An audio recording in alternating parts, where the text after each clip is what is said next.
Hello, hello, hello. And how are you, my fellow people? I have to get all my cameras lined up. I am Charisma from Charisma's Caregivers Coaching. And happy Friday! Happy Friday! Happy Friday! So for some of you in Georgia, your kids are out of school this week. I'm not sure if you have midwinter break around the world, but here in Georgia, we have midwinter break. We don't really have a winter like you all or any snow like you do up north. So there's really no reason for us to have it. But we really do enjoy it. So whether we get 2 days, 3 days, or 5 days, we have midwinter break. So today we're going to talk about creating and organizing a home medical chart.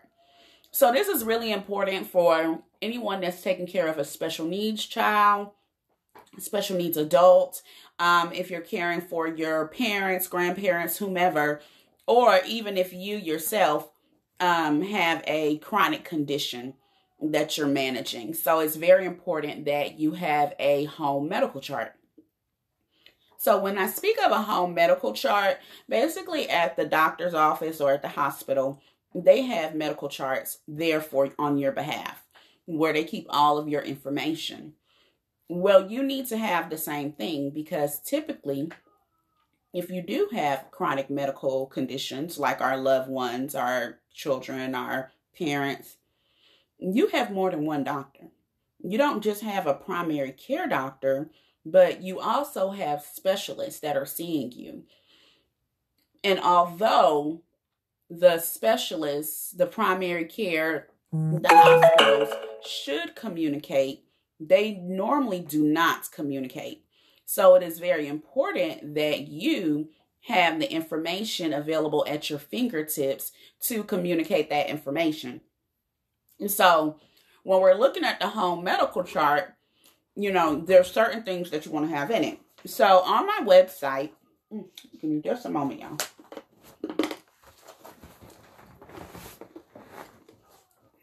Excuse me. On my website, I have, it's called the Your Care Coach Caregiver Organizer. And my website, if you don't see it on there, is charismascare.com. That's CHARISMAS care, CARE.com. And you can just go on there, click the link, and I will email you a PDF of this. And so what it is your caregiver organizer. Basically, it goes over everything that you need for your loved one. And I put it all in one form because I want you to be able to just take this to your doctor's office, or I want you to be able to pull it up on your phone and have everything that they will ask you. When you go to the hospital, I don't want you fumbling around with papers, looking through your purse for medications or anything of that nature, because the doctor only has a couple of minutes with you. They're not going to sit there and stay with you. They only have a few minutes to get you everything that you need. So you want to have everything very clear, very concise. And it also makes it very good for you because they know that you know what you're talking about. So they treat you with more respect when you know what is going on. So the first thing we have up here is just our basic information, their name, date of birth, address, those types of things. And then their nickname, especially for children. If you have a name that they go by, make sure they know their nickname. If you call your child Billy and his name is William, you don't really want them coming in calling him William all the time. Well, make sure they call him Billy. And then, the social security number, whether or not you want to put the full social on here, make sure you have the last 4 digits of that social security number, because your social security number is your identifier. And sometimes we don't know our parents or our grandparents' social security number. And that's actually really important, especially for our older adults, because that's what their Medicare is linked to, is to their social security. It's only been here in the last couple of years that they've actually given them other numbers. But for a lot of our older adults, your social security number is your Medicare number. They just add the letter A at the end of it. I know a lot of you all probably didn't know that.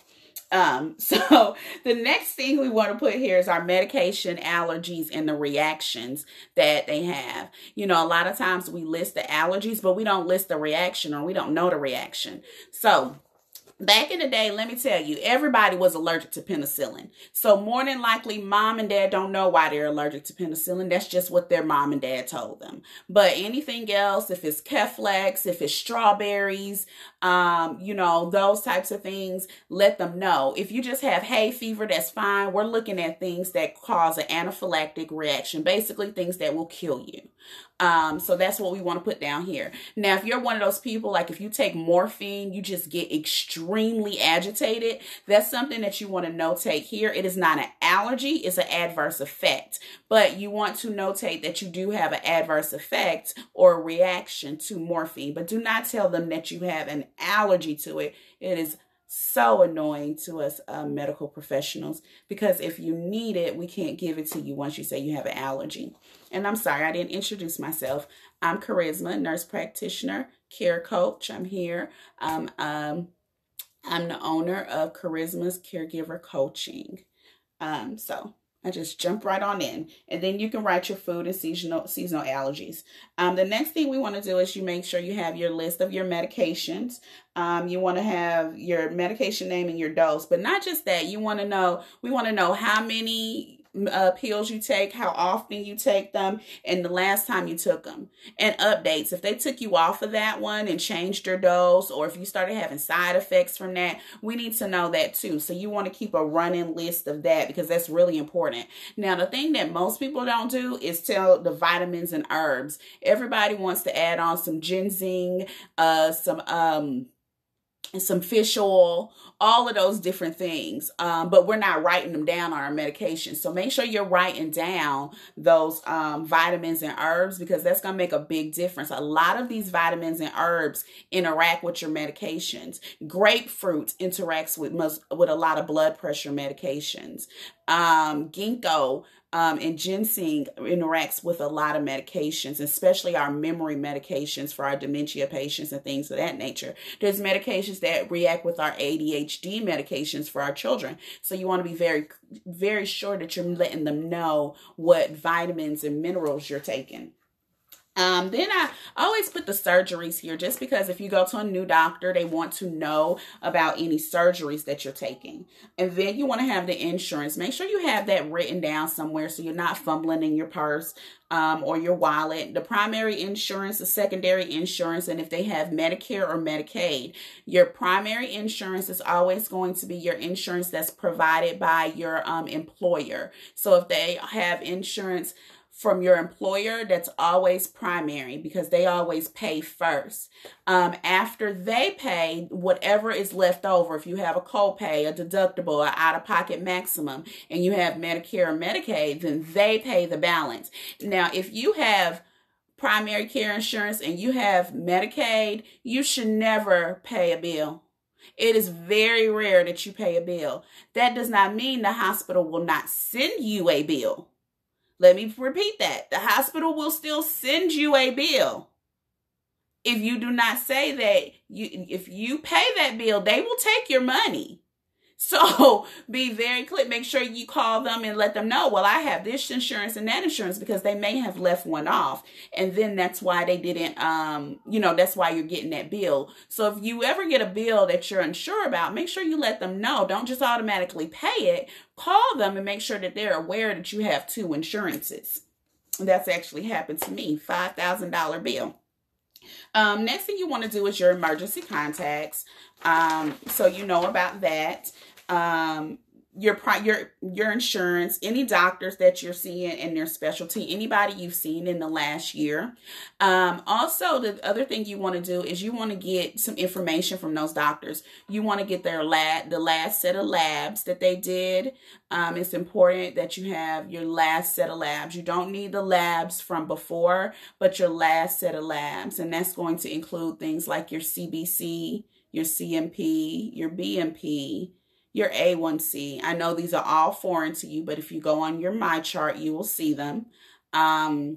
If you may have cardiac enzymes, if you're a heart patient, you may have labs that your neurologist did, but make sure you have those last set of labs. If you've had any x-rays from those specialists, if you've had MRIs, you want to get the report, not the order. You want to get the report. Now, you may not always be able to get the report right away. You may have to wait a few days to go back and get the report, but you want to keep the report from all of those exams, MRI, CT, x-rays. You want reports. You never toss those reports. You keep them in a folder, because if something comes up later and you're at a new doctor's office or a new hospital, they need to be able to compare the reports, because that's how they can tell if something has changed. You know, if you do a brain MRI, and they say, oh, well, we see this spot here, and you had a brain MRI 5 years ago. It's possible that spot was there 5 years ago, but they don't know that unless they have that report. So you want to make sure you keep all of those reports. So the blood work and any radiology exams. So you keep that and make sure you have it. With your pharmacies, let me add, if you have a mail order pharmacy, make sure you know the number so that you can let them know that it's mail order. It's nothing worse than, you know, a patient coming in and the patient asks for the medications, you send them all to the pharmacy, and then they call you back and tell you that they want mail order. That is going to be delayed because they sent them all to the pharmacy. It has to be retracted, whatever. So make sure you let them know if you have a mail order pharmacy. The next thing I have on there is medical conditions. So you want to let them know what all your medical conditions are. But what I did was I listed a lot of the most common medical conditions. If you have genetic disorder, what type of diabetes, osteoporosis, frequent falls, obesity, incontinence, all of those different things you want to make sure that they're aware of. Some of these we don't think about as medical conditions, but they actually are. Frequent falls are medical conditions. Substance abuse, that's a medical condition. So those are all things that we want to know when you go to the hospital. And these are things that you can just let us know. The last thing that I put on here is topics to discuss with your doctor or your provider, because you want to be quick when you're with your doctor or your practitioner. Because like I said, you only have 5 minutes, 10 if you're really, really lucky. But, that's what your time. You want to ask them about that lab work or side effects. Are you having anything new going on from this medication? Have you gained weight recently? Is there a loss of weight? If you're a heart patient and you've gained or lost 5 pounds over a day, then that's immediate. That's actually very concerning. You need to let someone know. If you're having any new symptoms, if there's any new stressors, if you're having any new swelling in your legs, and the swelling has increased in your legs, definitely let someone know. Please don't go around with a lot of swelling in your legs and you're not letting people know.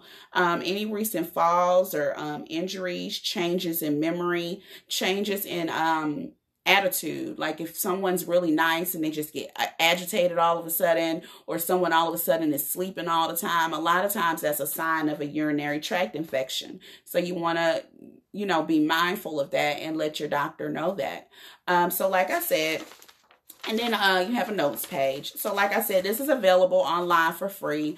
You just go to my website, charismascare.com, CHARISMAS, care, CARE.com, and that will come to you in the form of an email. You make sure you have those lab values. If your loved one has an advanced directive, you make sure you have a copy of that advanced directive at all times, and you make sure that that advanced directive is in place before they can no longer put it in place.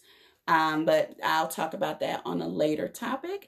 And I hope you all have a happy Friday, and I will see you next time. Bye-bye. It's Charisma signing off.